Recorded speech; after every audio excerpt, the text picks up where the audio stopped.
Mbak Valencia. Selamat sore Mas Budi dan juga Pak Asep. Saya Valencia Triksi dari Kompas TV.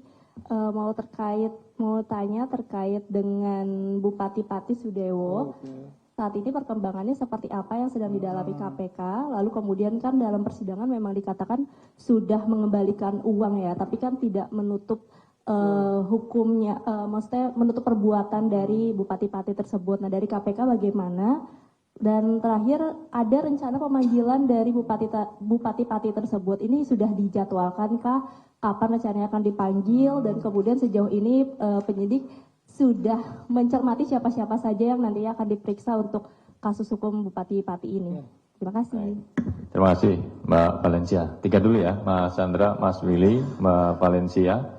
Terkait dengan haji, Mas Chandra, mengenai kuota dan jemaah yang mengeluh, dan Mas Willy terkait dengan kegiatan penggeledahan, dan Mbak Valencia terkait dengan perkara di JKA.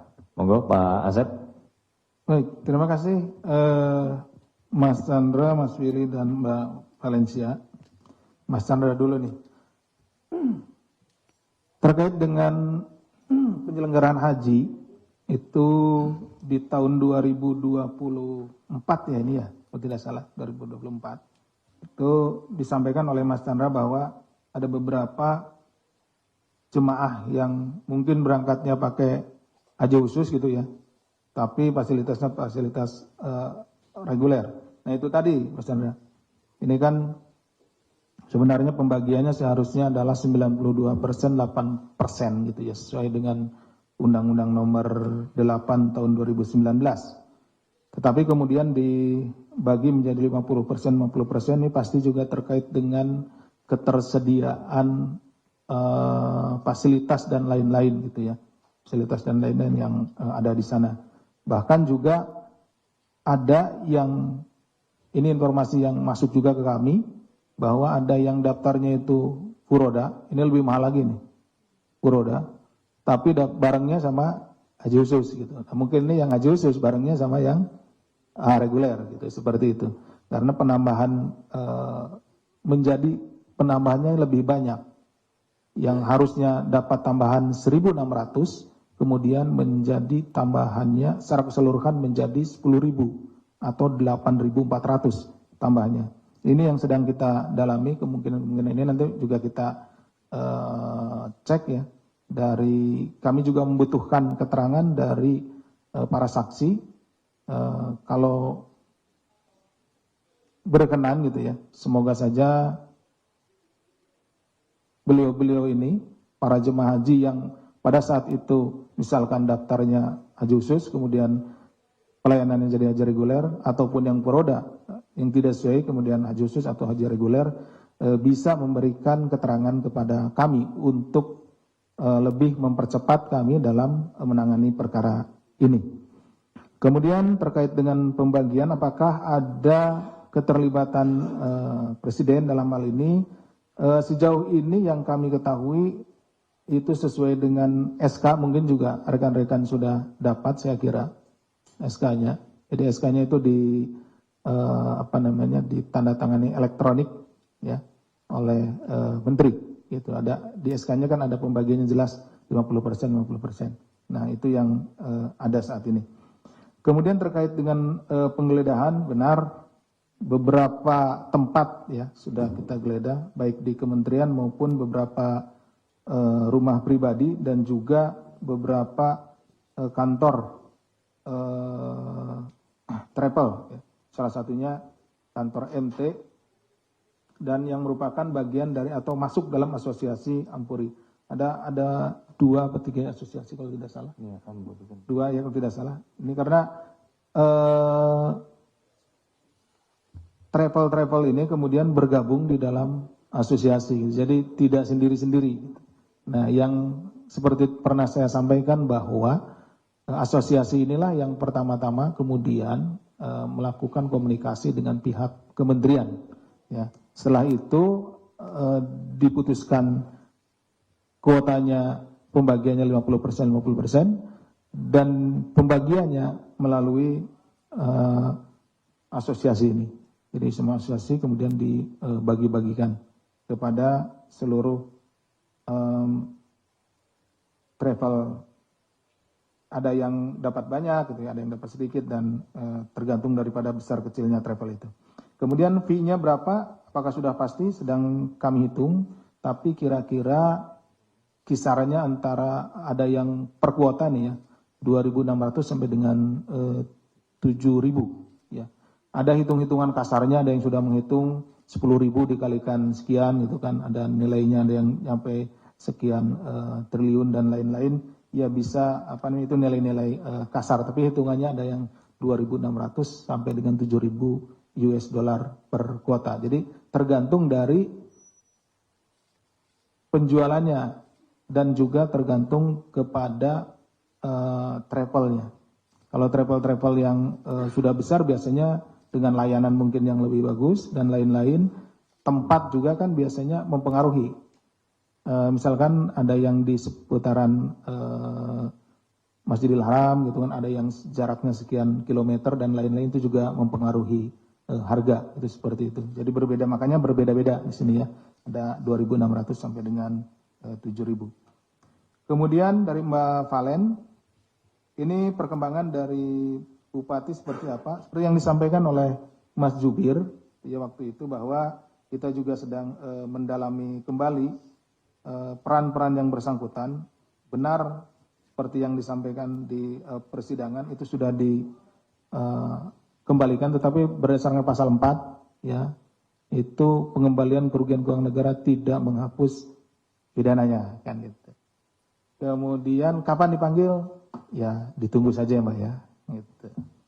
Demikian mungkin Mas Jubir. Baik, terima kasih Pak Asep Guntur.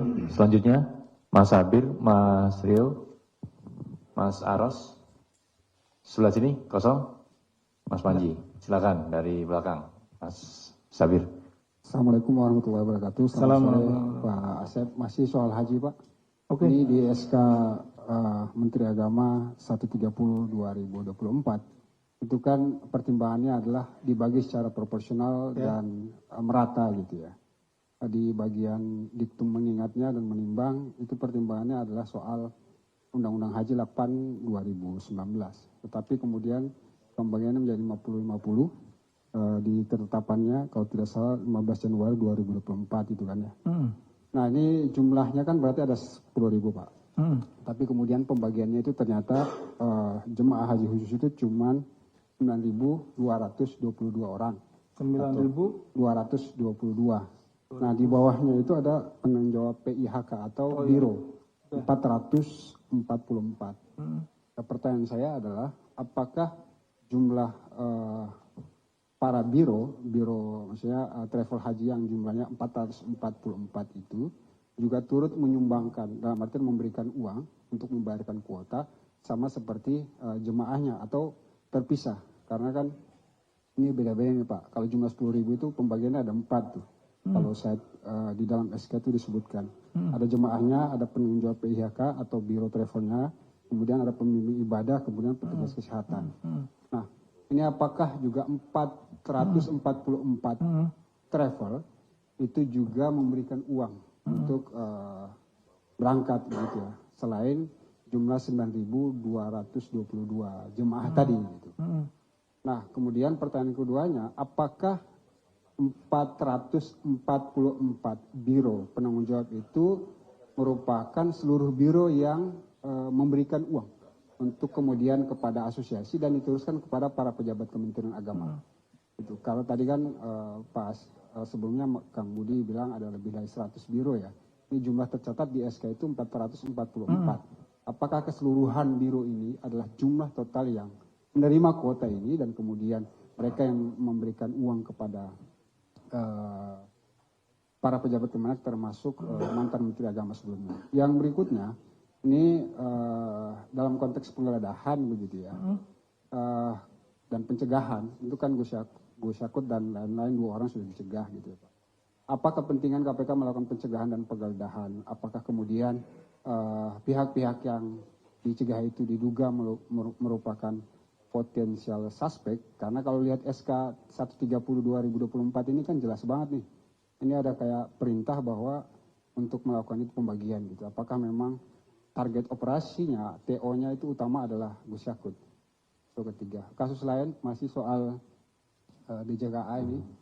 Di dalam putusan Bernard dan Putu Sumerjaya itu kan ada jelas banget aliran uang gitu ya. Kalau konteks dua alat bukti sebenarnya, bukti persidangan itu kan sebenarnya sudah valid, artinya sudah bisa dipakai. Kenapa KPK begitu lama menetapkan Sudewo sebagai tersangka, akhirnya kemudian terpilih? Apa pertimbangan KPK sehingga kemudian dia ini belakangan, Pak? Karena fakta persidangan kan telak banget itu, ada aliran uang, ada penyitaan, ada lain-lain gitu. Andai ada pengembalian uang, itu kan tidak menggugurkan pidana. Itu soal Sudewo. Kasus lainnya Pak, soal Bank Indonesia. CSR Bank Indonesia dan OJK. Saya dapat informasi bahwa KPK sudah menyusun beberapa nama dari Komisi 11 periode sebelumnya, 1924. Itu diantaranya ada Muhyiddin Muhammad Said, kemudian Said Abdullah, kemudian ada lain-lain lah yang akan dipanggil rencana pekan depan. Apakah benar mereka itu diantara yang sudah disusun penyidik untuk dipanggil pekan depan gitu.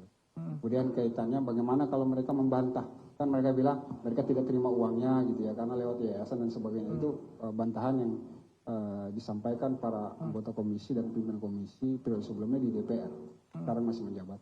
Bagaimana KPK menyikapi bantahan tersebut? Terima kasih. Baik, terima kasih Mas Sabir terkait haji, DJKA dan CSR ya. Mas Rio, silakan. Ya, saya Mas Budi, Rio dari Antara. 3 hal. Pertama soal kasus PPTET itu dalam kasus apa, Mas? PPTET yang perusahaan patungan Jepang Indo. PPT energi Pak, energi. Iya, Tokyo, pertama Ya, Tokyo. Tokyo. Oke, Tokyo. Kasus Tokyo, Pak. Nah, dalam 2 hari ini kan ada pemanggilan terkait dengan bencana yang kemarin kan soal PPK-nya. Terus hari ini soal Biro Keuangan BNPB itu ada kaitan apa kasus ini kan BUMN, terus perusahaan patungan RI Jepang dan kaitannya dengan BNPB itu pertama. Kedua, penggeledahan Kemenkes itu hanya ruangan Dirjen Kesehatan Lanjutan Kemenkes atau gimana Pak? Update-nya mungkin ada lagi mungkin Pak selain yang kemarin. Yang ketiga, untuk kasus Bansos Kemensos, kan KPK mengembangkan kasus lagi, total berarti udah 4 sejauh ini. Itu untuk yang kasus pengangkutan Bansos ini, tersangkanya mungkin bisa disebut Pak ada berapa gitu Pak? Atau mungkin identitasnya siapa aja? Terima kasih. Terima kasih Mas Rio. Ada 3 perkara yang ditanyakan. Oke, satu lagi klaster ini. Mas Aros, silakan. Oke, ICB. sabar. Selamat sore Pak Asep, Mas Budi. Pak Asep juga. Saya atau Aros Pak dari Pikiran Rakyat Pak. Pak, saya dari Bandung mau beralih ke Kolaka Timur.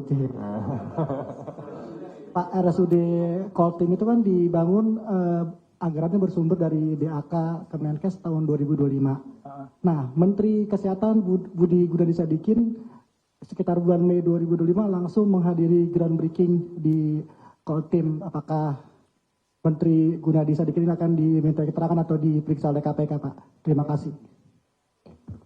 Terima kasih Mas Aros. 3 dulu ya, ini karena pertanyaannya banyak. Mas Sabir terkait haji, DJKA dan CSRBI, Mas Rio, PPTET Tokyo, Kemenkes Bansos, dan Mas Aros terkait dengan perkara Koltim. Mau nggak Pak Asep? Terima kasih Mas Jubir. Mas Sabir ini 2 lembar masalahnya. Baik Mas Sabir, di pertanyaan pertama di SK Menag ini pertimbangannya dibagi secara proporsional gitu. Kemudian juga ada pertimbangannya, dasarnya ada undang-undang juga, Undang-Undang 8 2019, di mana dijelaskan ya di situ di SK tersebut ada pembagiannya dari 10.000 itu hanya 922. Kemudian ada pembagian yang lainnya, salah satunya adalah penanggung jawab, ada 444 ya. Yang ditanyakan apakah ikut membayar juga dan yang lainnya. Jadi begini, jadi pelaksanaan haji itu tidak hanya mereka seluruh kuota itu diberikan kepada calon haji gitu ya. Jadi ada petugas haji. Petugas haji itu adalah petugas yang melayani para jamaah haji yang ada di sana, gitu ya. Jadi itu juga masuk ke kuota, gitu. Para petugas ini, ada petugas kesehatan, kemudian juga ada yang lainnya, ada ustaz-ustaz yang lainnya yang membimbing jamaah haji untuk melaksanakan ibadah haji itu sendiri, baik rukun maupun sunnah hajinya ya. Jadi dibimbing oleh ustaz-ustaz itu supaya pelaksanaan ibadah hajinya benar, baik sesuai rukunnya, kemudian juga syarat-syarat yang lainnya. Di samping itu juga tentu ada tim kesehatan dan tim yang lainnya, itu yang bagian menyiapkan makanan dan lain-lainnya ya, bagian umum gitu ya. Bagian kesehatan juga biasanya banyak jamaah haji yang mengalami gangguan kesehatan ringan, khususnya karena perbedaan cuaca dan lain-lain, gitu ya, flu dan lain-lain seperti itu. Nah, makanya perlu juga petugas haji dari bidang kesehatan. Sehingga di sini ada sekitar 444 orang dan yang lainnya. Apakah ikut membayar juga? Tentunya ini kan ditanggung oleh penyelenggara biasanya untuk para petugas ini. Kemudian ini kuota, kemudian apakah ini terkait dengan cekal ya? Oke, terkait dengan cekal, apakah ini masuk pada potensial suspek?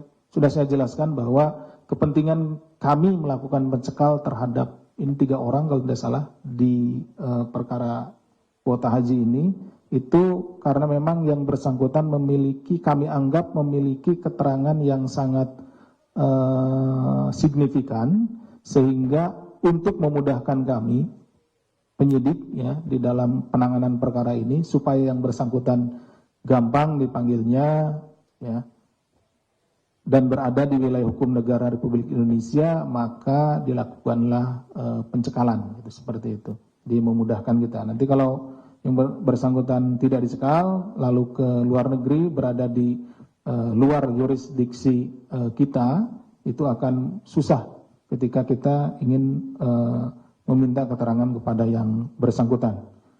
Kemudian masuk ke perkara DJKA, ini di putusan yang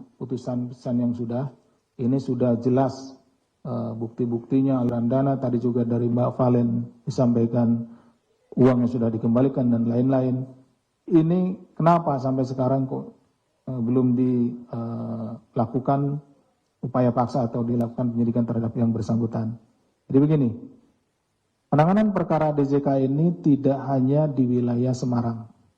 Ya, ini kan kalau yang tadi disebutkan Mas Sabir ini, itu untuk jalur ganda Solo Balapan Kadipiro, gitu. Ini ada juga di Jawa Barat, ada juga di Jakartanya, ada yang penggalan di Semarang ke sini, ke arah Tegal, kemudian ada juga di tempat yang lainnya. Ini belum selesai, dan yang bersangkutan yang kami duga gitu ya sejauh ini, perannya tidak hanya yang di Solo Balapan Kadipiro. Jadi kami juga masih menunggu karena ini harus secara lengkap gitu ya. Jadi yang bersangkutan itu tidak hanya di proyek yang itu. Jadi di hampir seluruh proyek itu ada perannya. Sehingga kami harus menunggu penanganan perkara di yang lainnya. Sehingga untuk dia bisa nanti sekaligus gitu ya. Sekaligus untuk penanganannya. Jadi tidak hanya nanti satu misalkan di Solo Balapan Kadipiro, nanti satu Tegal Solo, seperti itu enggak seperti itu gitu. Jadi ya kalau itu orang-orang yang berbeda saja, kalau orangnya sama itu akan disatukan untuk penanganan perkaranya. Kemudian terkait dengan CSR BI, sudah ada beredar beberapa nama yang akan dipanggil. Tentunya begini, tentunya kami akan meminta keterangan kepada para pihak ya dalam hal ini, tentunya karena CSRBI itu menyangkut juga dari pihak Bank Indonesia, kemudian dari OJK dan dari Komisi 11, maka baik dari Bank Indonesia, Komisi 11 maupun dari OJK akan kita minta keterangan supaya perkara ini menjadi lebih terang dan kita memperoleh bukti-bukti dalam rangka nanti kita sajikan di persidangan. Pertanyaan berikutnya, bagaimana kalau mereka membantah? Tidak masalah. Itu kan hak dari setiap orang, mau membantah atau mengakui. Tapi kita juga sudah memiliki bukti-bukti yang ada pada kita. Bukti dari bank, misalkan dari pihak Komisi 11 akan membantah. Kita juga sudah memiliki bukti yang kita peroleh pada saat melakukan penggeledahan di Bank Indonesia. Kemudian juga di OJK gitu, bukti-bukti itu. Nah, itu dari bukti tersebut ya kami tinggal mengkonfirmasi kepada yang bersangkutan gitu. Karena tentunya yang kita gali itu, yang kita tanyakan itu adalah hal-hal yang konkret ya, hal-hal yang benar-benar ada buktinya gitu. Tinggal kita mengkonfirmasi yang bersangkutan seperti itu.